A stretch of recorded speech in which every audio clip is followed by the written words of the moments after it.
Today I want to talk to you about how to properly exercise with Bison-1. As I talk to more people, athletes, they seem to start making the same mistakes.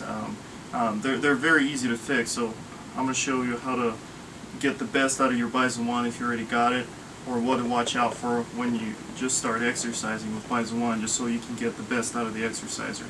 So the first most common mistake is people overdo on their resistance. So what happens in that case, if I increase my resistance, say, for the amount that I'm not able to really handle, we're going to start with the bicycle exercise, the most common one. So what happens here is I'm trying to twist the Bison-1, and sometimes it may skip like that, but I'm not actually getting the full range of the motion. What you want to do is you always want to go around to the biggest range of the motions you can get. That's how you get the most out of the exercise. Let me release the resistance a little bit.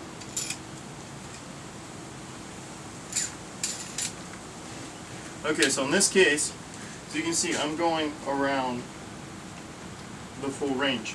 Now another thing, the easiest way to know if you're doing it properly or not, if you have too much resistance on your bicycle exercise, what you want to do is you want to have the handles of the exerciser, the steel part of the handle, travel along the rim of the locking ring, of the outside of the locking ring.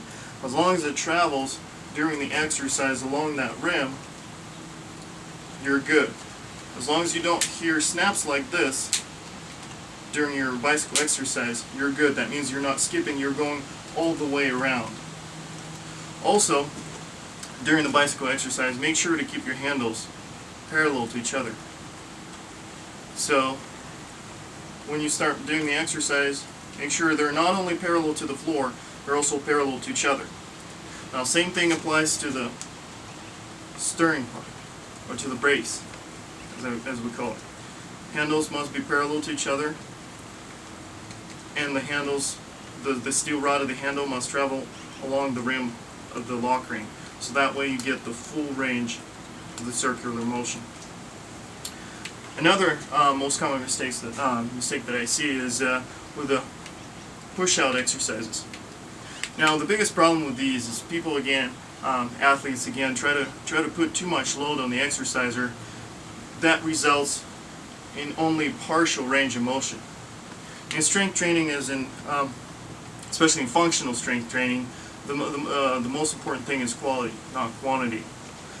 So what you want to do is, first, if you just started working with Bison-1, set a minimal load on it and just practice with it. Go back and forth. What you want to do is you want to get used to it.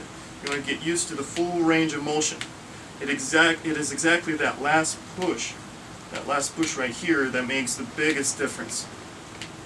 So once you start getting used to it, once you gain more flexibility in your wrists, that's when you want to go ahead and adjust the load and proceed with the exercise.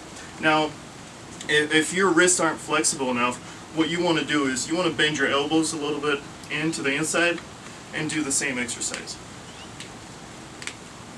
As you gain more flexibility, start extending your elbows out.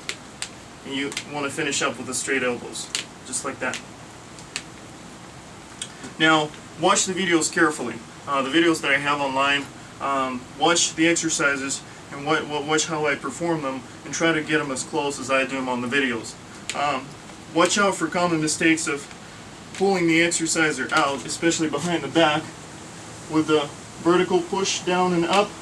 A lot of people start pulling it out like that. Watch out for that mistake. It has to go strictly up and down, up and down. Even though you can't push it as far that way, that means your wrists just aren't flexible enough. Over time you will be able to. Another most common mistake is keeping the body of the exerciser parallel to the floor at all times, unless it's an exercise that involves rotating the body of the exerciser. For instance, if you're doing front wrist push-ups, push-ups, make sure that the body of the exerciser is always parallel to the floor. Don't have it bend up and down, one side up or one side down. That's what I see a lot of that athletes seem to start doing, as one wrist is sometimes stronger than the other. That happens. Take down the resistance.